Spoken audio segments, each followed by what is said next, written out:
Coming up next on the Filthy Rich Cleaners podcast. If you're not about to throw 15,000 refugees at me and I need to be literally squeegeeing human feces down drains, I can figure anything out, okay? From your first dollar to your first million, welcome to the Filthy Rich Cleaners podcast, presented by ZenMade. Join your host, Stephanie Pipkin, founder of Serene Clean, as she shares proven tips, tricks, and hard-earned lessons. Whether you're just starting out or ready to scale, get ready to discover how to build your own cleaning empire. Let's roll up our sleeves and dive in. Hello, everyone. Welcome back to the Filthy Rich Cleaners podcast. I am your host, Stephanie from Serene Clean, and today's episode is inspired by a conversation I had yesterday with a fellow cleaning business owner. And he had asked me, we'd been talking about kind of my journey as a cleaning business owner and an entrepreneur. And he was curious how I would categorize some of the top characteristics or traits that I possessed over the years that have made me successful in my journey. And obviously there's been a lot of mistakes made, and you guys know that because I tell you all about them. But I thought it would be perhaps interesting for you guys to hear how I kind of self-evaluate my business journey and what has allowed me to continue to persevere and be someone you want to listen to. So I thought I'd kind of break things into different categories. And truly, there's kind of three different areas of my personality and behavior that I feel have really set me up for success and the ability to persevere and continue pushing through when things get incredibly challenging. And as anybody listening knows, and I will continue saying this in probably every episode, like, business ownership is not for everybody. It is not for the faint of heart. It is one of the most difficult journeys and paths that people can choose when it comes to their employment.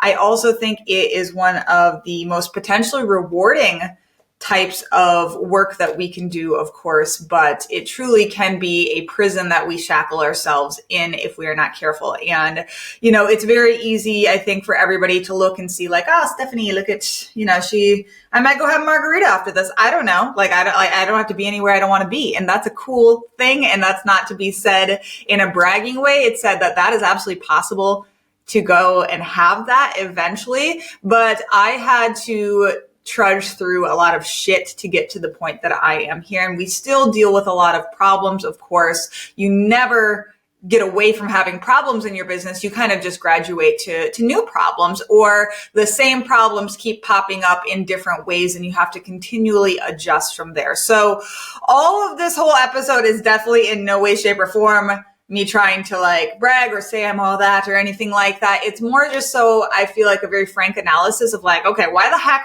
have I been able to do this where others maybe are not able to? And the point being, these are characteristics that I hope that you guys can take on and know that this isn't anything special about me. It's more so a skill set that we can all develop. And everything that I'm about to describe, anybody can have. It's not like it's only Stephanie is capable of things. I mean, literally anybody listening is capable of these things. It's a lot of mindset. And I don't talk a lot about mindset on this podcast specifically because I never want to be just a podcast that is here to basically blow smoke up your ass and make you feel good.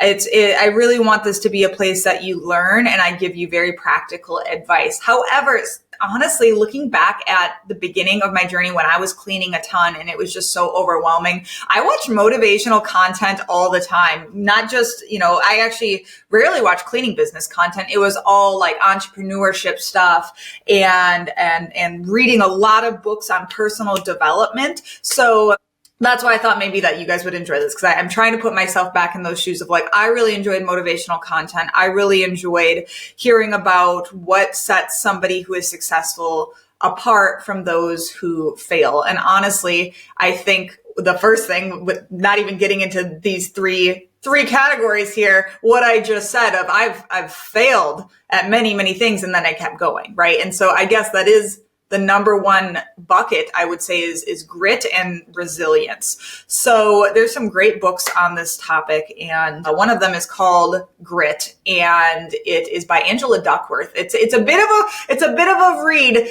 and I listened to it while cleaning, as I listen to everything cleaning. I would definitely recommend it, and just talks about the importance of grit and tenacity and just continual perseverance in the face of challenges. And for me, in that conversation yesterday, this was the big trait that I saw in myself, is that I have absolute 100% confidence in my ability to figure anything out. And that is not 100% confidence that I know how to do everything. In fact, I would argue that I know next to nothing, but I am so confident in my ability to figure anything out. And the reason I'm so confident is because of all of the evidence I have in my entire life. And the beautiful thing is, for you, you're in the same place. Like, you have all of the evidence of every single challenge that you have gone through in your entire life. Look at the success rate you have. You figured everything out because you're still here, right? You're still here. And whatever challenges you're facing right now, you're going to figure out. And so specifically in my business, I could give you 1,000 examples of, I didn't know what the fuck I was doing, but I was very confident that I was going to figure it out. My very first commercial walkthrough at that giant manufacturing facility, 23-year-old Stephanie walked into that place literally having no idea what the hell she was doing. No idea what she was doing. Blustered and just bluffed my way through it. I had my polo, I had my clipboard, and I was just taking notes. And they totally knew. They were like, "What year did you graduate?" Like, they were trying to like suss me out. And I was just like, I'll figure it out. I'm going to bid it. I bid it. They didn't take the original one because I didn't know what the hell I was doing with bidding. But then they're like, "What about the front offices? What would that be?" I guessed. And they took it, and there we were off to the races. If I was like, "But I don't know how to do commercial, but I don't know how to bid," I might as well not do this walkthrough at all, right?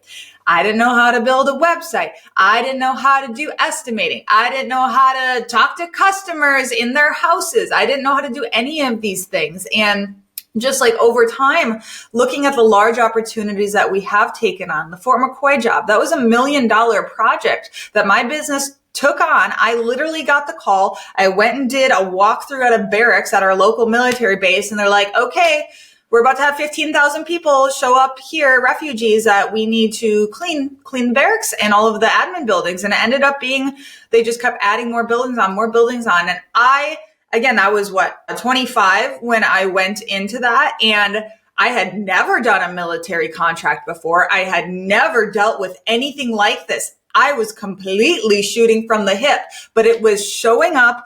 And one of the kind of like core things about this is being biased towards action, of like, just try things, do things. And I think one of the biggest things that I want you guys to take away is the more action we take, the faster you're going to learn. Because I really feel like, I was talking to another friend yesterday, and I really feel that, like, if I were to have a motto, it would be ready, fire, aim. Okay. Ready, fire, aim. So shoot and then recalibrate, shoot, recalibrate, shoot, recalibrate, because the only way to learn as efficiently as possible is you need to try things. Okay. And I'm talking to my analysis paralysis listeners right now. All right. Stephanie may be very impulsive and chaotic, but you bet your ass I'm going to take action, and then I'm going to figure it out from there. And I truly think that that is such an important thing for entrepreneurs to understand, is you just got to try shit. You got to fail and you got to learn, because the faster we fail, the more we're going to learn rapidly. And I truly feel that, like, the reason I grew so fast is I was learning so fast because I was just saying yes to everything. And I was like, I got it. I'll figure it out. And just like, even I'm speaking quickly because this is how my mind works, of like, just go. And now that we're settled in, we're more mature company, and we are really much more now seasoned at like taking measured risks and challenges, like being slower to act and behave now, because we do not need to be so like this all the time. It's more so like, okay, let's dig into the nitty gritty of this problem that we're having and think through every single detail. All right, I couldn't do that in the beginning. And honestly, all of these large opportunities that we've gotten, we've gotten it, said, oh shit, okay, time to figure it out. Let's just show up and do our best. And at the end of the day, every single situation that you're coming from, you're learning from, right? So now that I've had those like the first commercial account, I was like, well, I figured that out. Now I can do other commercial, right? And then there's some commercial that we have totally failed at and that we're like, okay, we're never doing that again. And that's okay. And I really just don't see that as a failure. It's more just honing on who is our ideal and likely buyer, right? Okay, maybe I never have an opportunity like that come across again, that military contract, but we have done other government contracts now. And so once we got our largest account currently, which is a federal research facility, we bid it, didn't think we were going to get it. We got it. And then it was literally like my management team being like, oh my God, like, how are we going to do this? Because the background checks are so extensive and all of this. And like, how are we going to staff this and blah, blah, blah. And here we are a year and a half into that account. Guess who figured it out? Us. So that's why I'm so freaking confident in myself and my team and truly like everybody, because I'm like, I know you can figure this out. And that may come across as like, almost dismissive to whatever problems that you're having, but 100% of our problems other people have had and they've figured it out and they're not better than me, right? So, and nobody's better than you. That means that you have the capability to figure out whatever's happening, especially in the day and age of ChatGPT and the internet and you literally watching me right now, like it's extra figure outable. Okay. Everything is. And so I just have this like extreme confidence, like, I'm going to figure anything out. I figured Fort McCoy out, right? So anything out, like if you're not about to throw 15,000 refugees at me and I need to be literally squeegeeing human feces down drains, I can figure anything out. Okay, I did that. So why wouldn't I be confident, right? Think of all of the situations. Like I know you guys can think of 10 even small examples of like, oh, I walked into that space and I didn't know what to do and I just experimented and now I know more. Right? Because I learned from that. And so that's why I'm like hammering in this so much is that like being adaptable, being resourceful, taking a look at all of the experiences you've had prior. You may not have ever done this, but have you done something similar, right? I never ran a business. I waitressed though, right? And I was a damn good waitress and waitressing taught me so much about customer service and dealing with a lot of things at once and having a very fast-paced environment. And again, being biased towards action, we need to move and do things, right? So I really feel like if I were to encompass me as a person, like that's it, right? Like I'm going to take action. I'm going to try things. And again, coming back to one of my other favorite quotes, like moving from failure to failure with no loss of enthusiasm of like, okay, that didn't work. I'm not going to sit there and be super upset about it because it's like, well, what can we learn from it? Like we've had multiple failures this year that I have described to you guys, what some people would consider failures, where I'm just like, look how much we learned from that. Like, I'm so happy that happened. And honestly, I have such a glass half full or looking for that silver lining of every bad thing that has ever happened in the business. There has always been something to take away from that, right? Like there's always something to learn or adjust so that that thing doesn't happen again. Or when it does, because we can't prevent it from happening, we are much more prepared and ready to go and it doesn't shock us. So if you are in the first year of business, and especially if you are in the first year of having staff members, you are about to be shell shocked and you probably already are. And I want you to know that this is normal. This is completely normal what you're going through. It's literally what every single successful cleaning business owner has gone through. And truly every service-based business owner has gone through these things because we're all dealing with the same problems, right? We may be doing different things. They may be pressure washing and we're cleaning houses, or they may be doing oil changes and we're cleaning businesses. it's all the same, right? We're all running service-based businesses. And so we're going to run into the same things over and over. And that's why I highly recommend learning from the other industries, because at the end of the day, like, we're really doing all the same stuff, right? Like, we're providing a service and we are managing employees, right? So everything else is just semantics. So quick break. If you run a cleaning business, this is for you. The Maid Summit 2025 is the go-to virtual event to elevate your systems, grow your team, and finally get out of the day-to-day. 20 plus speakers, real results, and absolutely zero cost to you. Register today at maidsummit.com. Remember, it's free. Okay, now back to the video. How can we learn from others? And again, it's not about getting hung up on like, fuck, that didn't work. It's like, okay, well, after action report, like, what could we do differently? If that happens again, what are we going to try next time? Okay. What policy needs to be put in place? What do we need to adjust on the checklist? Maybe it's training. Maybe it's how we communicate. Like, there's so much to be taken from it. I guess I just don't get hung up on like, this didn't work. It's more like, ooh, be curious. Have that natural curiosity of like, okay, why? Like, what do we need to change here that's going to make it better next time? And so I really implore you guys, like, I guess it's like, don't give up. Like, that's the synopsis for this section of the video, is don't give up. But it's more like, if you are just hemming and hawing over something, please just try something. Just try something and think of it as an experiment, and say, for this week, I'm going to try 3 new things in my business.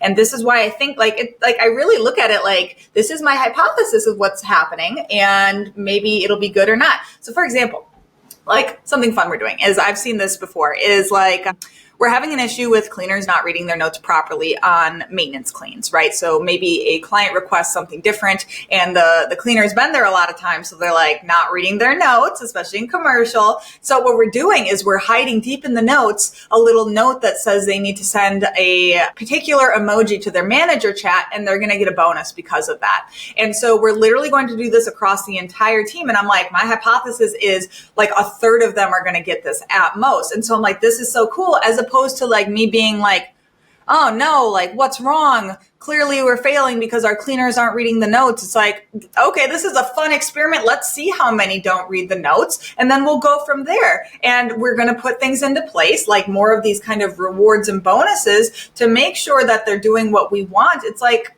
this is fun now, instead of like it being a stressful thing. It's a fun thing. And I think just really looking at every opportunity for what it is, of like, this is a huge growth opportunity. And I really look at those giant things that have come my way that may have felt like incredibly stressful at the time, but I look back at them, I'm like, those are the things that made me grow so much, even the terrible things, right? When employees steal, when they leave without notice, when some of my best cleaners have left, when I've been like betrayed by managers, when I went through my divorce, and all of a sudden my entire business needs to like get evaluated and potentially closed down because somebody is trying to take something from me that they didn't deserve.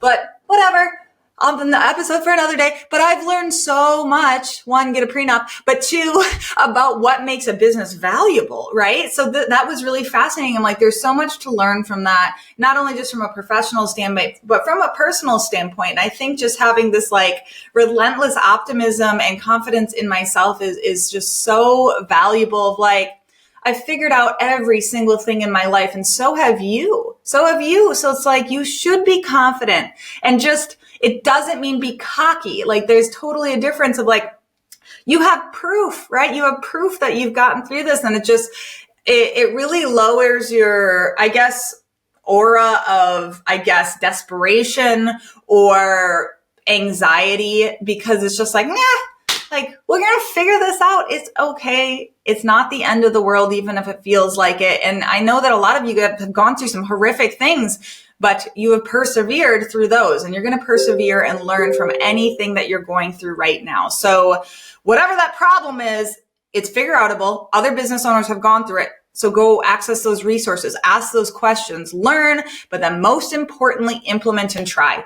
And then revamp, revise, try again, and you just keep making it better and better, right? So that is like grit and resilience, I would say. And then the secondary area that I would say is one of my strengths is like having vision and just a really high standard of excellence of like what it is that I want from my company, for the business culture, and just my expectations related to like everything. So the brand, how I want people to feel when they interact me. And I think it's like it's not just building systems, right? Like I'm building a world that other people want to be a part of. And I know that you guys feel that from me. And what I was talking about yesterday, I know I've mentioned it before, of like, I really think it's our job and our responsibility, and truly the only thing that's going to make like you have a really strong workplace culture, is that you need to be the visionary in your business. You need to not only believe in what you're doing so strongly that it causes you to act,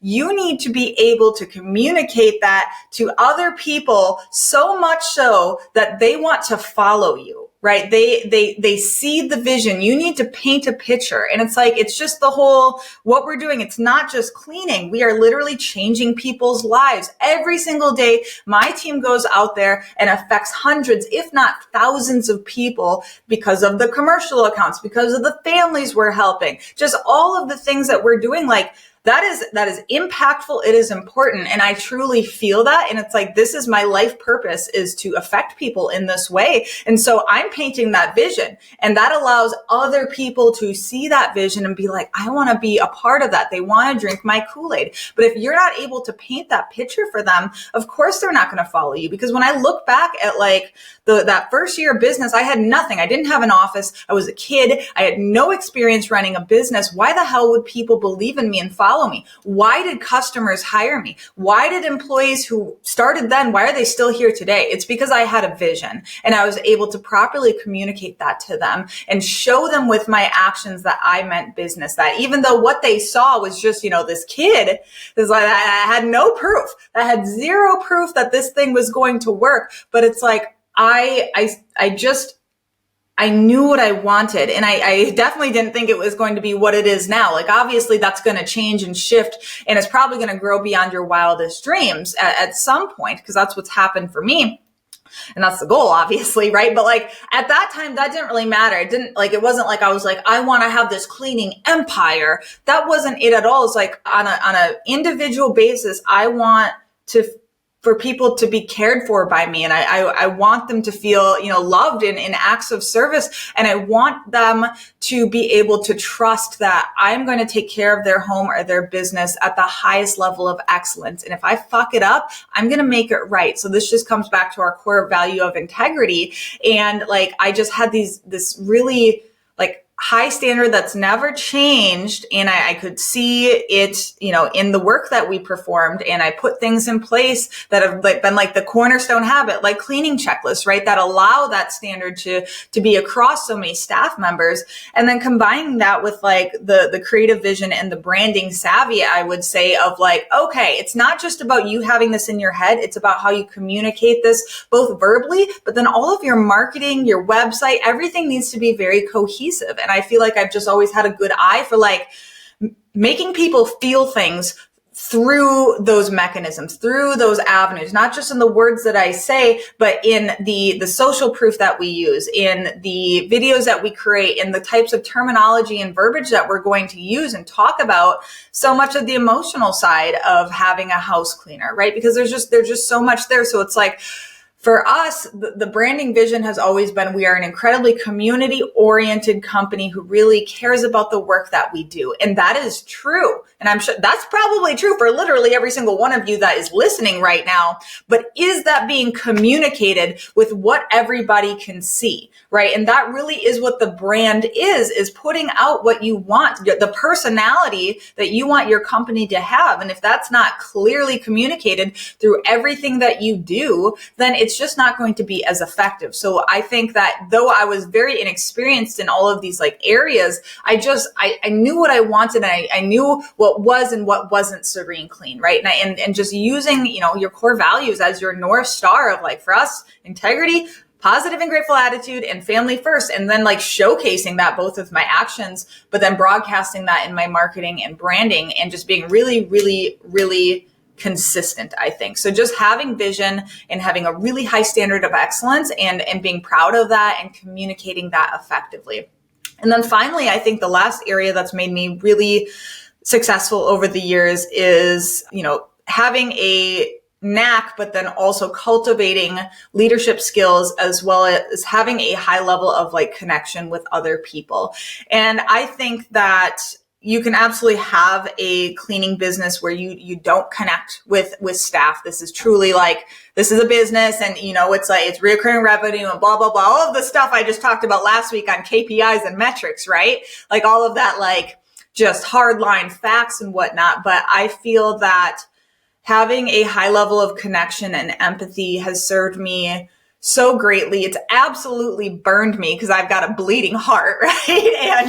And I sometimes get taken advantage of, and I absolutely have over the years, but I still don't regret it. I don't regret ever helping somebody. I don't regret lending an ear to somebody or lending a hand to somebody. I've never regretted donating money. I've never regretted donating cleaning.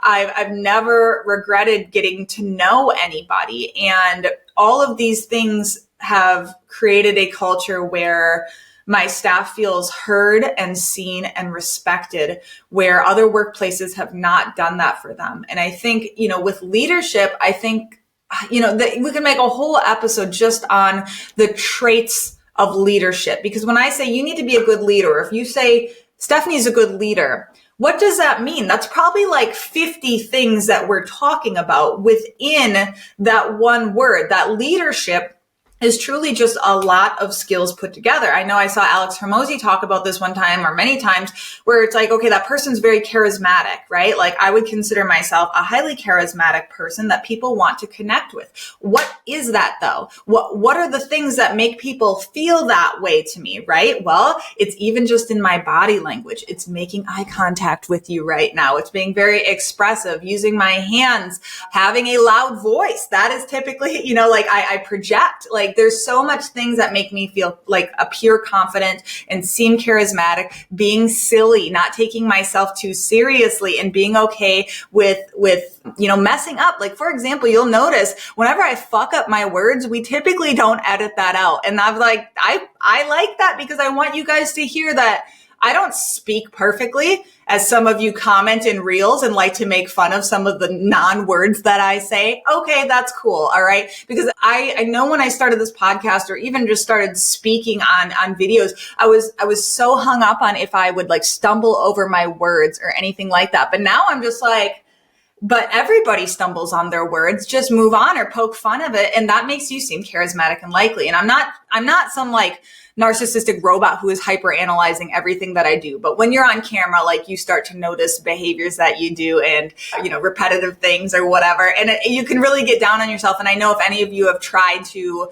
record anything of yourself, you realize how hard it is to do that. And it's just truly throwing that need for perfection out the window, and focusing on connection of like, how can I make the person looking at me right now feel like I actually like am in conversation with them, or I really feel strongly about what I'm talking about. Just like right now, you can tell I'm like fired up. So how can you put that into your day-to-day interactions with clients and employees and your community as a whole? Because people need to feel, coming back to like your vision, they need to feel that you believe so strongly in what you're doing that they can't help but be like, wow, if they believe it, like, then maybe I should too. And then obviously you need to back it up with action, but having that faith in yourself and then being able to communicate it is so, so important. And there's been so many times when it comes to connection that I've definitely like gone way too far with employees, of like not having firm boundaries, of being their friend. And I don't think that,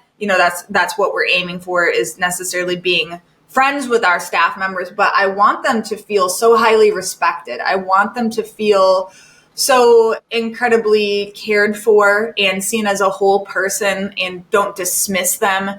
And you can do all of these things while having an incredibly high standard of excellence in your business. It's just a balancing act. And I think what's really important is communicating the why, start with why is one of the books I read right away as well. And I think like that's where a lot of this like visionary and leadership skills came from, is like, I think it's important to always explain the why and to understand your why too, because I understand completely my why of like why I'm doing all of this, right? And it's not just to make a lot of money, even though, we're filthy rich cleaners. That is a good reason, but it's not the main reason, right? So I think that I've always known like why I'm doing this, and then to be able to communicate that effectively, and then just taking that and extrapolating that to other areas. So like, every time we are getting, really hardcore on no complaints. We've had tons of great success this year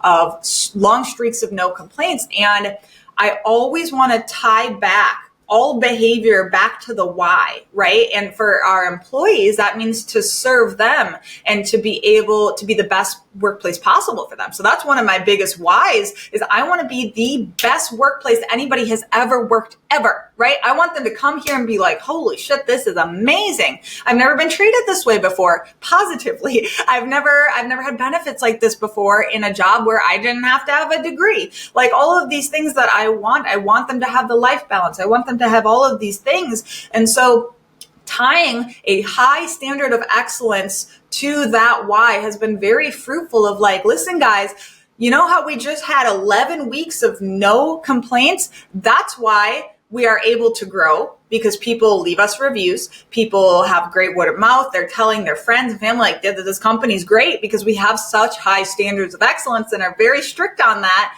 So that grows the business, which grows the revenue, which grows the benefits and grows the wages. All right. We just did Christmas and July bonuses while I was up in Wisconsin, and me saying that, hey guys, this Christmas and July bonus is directly because of your strict level of excellence and the high standards that us as a team maintain. So we want them to like directly correlate their financial gain and their happiness at their workplace to having high standards, so that when they're pushing through a hard day, even subconsciously, it's like we have to do the best job we possibly can so that the whole team benefits, and really just making it about the team, despite us being a very independent workplace, obviously running individual cleaners a ton. It's so important to continually remind about why. So don't just set it and forget it. Don't just be like, why am I doing this, and labeling that and putting it in a binder somewhere. You need to keep reminding yourself and your team and your community and your employees and everybody. You need to be shouting it from the rooftops why you care so much about your business, why this work is so important to you, and why it should be important to everybody. And they're going to drink your Kool-Aid, right? And the nice thing is that when we do this and we talk about the importance of cleaning specifically, it elevates the entire industry as a whole. Because if we can say this is a respectable, important, essential work that we are doing, it becomes more respectable in the culture, right? Which means higher wages. People understand why they need to pay more for a professional company. And again, that's on us to communicate that. So don't just be quiet. Use your platform as a business owner to communicate why this work is so important, that there's nothing to be ashamed of to be a cleaner. In fact, we should be darn proud of what we do, that we can do something so seemingly simple to the highest level of excellence across multiple people. Like I'm so fucking proud of that. And that'll be on my gravestone, how proud I am of that. And so don't be afraid to be really, really proud and loudly proud about the work that we do as cleaning businesses. And it helps instill that pride into your staff members and instill a level of respect and commanding that respect from the community, from everybody in our country and all of the other countries that are listening right now. Like, we need to be elevating the industry. And that's part of our responsibility, is that every single company that's listening to this podcast right now, we are all collectively part of the cleaning industry. And it's all of our responsibilities to be good stewards of that title and elevate the entire industry. Because every time we, do something unprofessional or don't handle things correctly, we are hurting the industry as a whole. whole, and we are justifying lower prices and people treating us poorly. And so keep that in mind. I mean, that feels like a lot of pressure. I know, maybe don't keep it in mind if that stresses you out, but I'm just saying that like I really start to think about things globally in that way, that like this is like, it's so much more than just Serene Clean. It's all cleaning businesses, and like being a beacon of like what it means to be a professional service-based company. Like it falls across all sorts of industries. It's not just our industry. So I think that I've always been what some would call bossy. You know, I've been called bossy since I was little. And it's not that like I feel that other people can't do it. It's so funny how I just itch to like jump in and start. And so people see that as bossy, because if I'm in a group and everybody's just kind of milling about and we have this task, you bet your ass I'm going to be the one that be like, all right, this is what we're going to do. Okay. I literally cannot help myself. So yes, do I think I have like natural born leadership tendencies? 100%. But I think that that's been cultivated over the years of being, you know, frankly biased towards action. And then that means that over time, people see me as the natural leader. They look to me for that. Of like, oh, what should we do, Stephanie? Because I'm so likely to be the first one to start jumping, like, let's try this, let's try this, let's try this, where other people are not. So don't be afraid to put yourself out there. And if you're going to own a cleaning business, you're going to have employees or staff. So you need to be the one that they look to for that. And I just think it's not a bad thing. And if you've ever been called bossy before as a girl, like, it's not a bad thing. It just means that you're quick to jump in and want to get started. And I think just always be respectful, of course, considerate of other people's opinions. Don't be afraid to make fun of yourself. I think obviously you guys all know that I will be the first person to be very derogatory towards myself. And I was like, well, that was dumb, blah, blah, blah. But I'm not dumb. Like, it's just more in a silly, lighthearted way of like, oh, that didn't work. Let's move on to something else, right? And try something else. So don't be afraid for something not to work out, because if we don't try things, then we're not going to learn, we're not going to advance, and you should just go work for somebody else, frankly, because business ownership is like 100 different things coming at you at once that you need to deal with. And so all of these traits that I've talked about have led to me being to where I am today. And just, I'm really happy that young girl who started the business did not give up when, you know, my first employee was a shit show. My second employee was a shit show. You know, like just all of them really, like, other than the ones who have stuck with me. And so I just want you to know that, like, you're going to run into stuff and it's okay. I probably ran into it before too, and I'm okay, right? And you're going to be okay as well. So maybe this motivated you. I don't know. It's Friday afternoon, so I guess I just felt like ranting and raving about why you're going to be successful. You just need to not quit. You need to not give up, all right? I know this is hard, and there are solutions for every single problem that you are dealing with right now. It's going to be okay. Just don't give up. And try new things, right? Try something, do experiments in your business and see what works. And at the end of the day, stop booking yourself so solid that you have no time to think about these problems, right? Make sure your prices are high enough that you can have administrative time, okay? Be very disciplined and don't book your cleaner solid so that you have to be getting pulled into the field all the time so that you can think about these things and we can make improvements on our business. So side note, because that's what I see a lot of you guys doing, is you're cleaning so much. You know who I'm talking to right now. I can think of like 5 of you that I talk to on a regular basis. You are cleaning so much. Raise some damn prices so clients drop, and do not fill those spots so you can actually think like a leader and you can think like a business owner. All right. Be disciplined. Don't just look at this dollar today and think, well, I need this right now. If you want to be, you know, a cleaning business with employees and build your empire or whatever it is that you want, you can't be cleaning 70 hours a week. Okay. It's not going to work. So do what I just said, raise prices, get some clients to drop. Don't fill those spots so you have the time and the space and the bandwidth to actually think and be the leader that you were meant to be. So that's riled up Stephanie. I hope you guys enjoyed this episode. Give it a like, give it a follow. Emoji, let's see. I don't think there's a phoenix emoji, but you know, this is a good embodiment of who I am, of like, you rise from the ashes again and again and again. I know that's super white girl and Harry Potter of me, but it's true. That's truly how I feel. That's why I got this tattoo. So I don't know, give me a star emoji down below. Let me know that you listened the whole way through.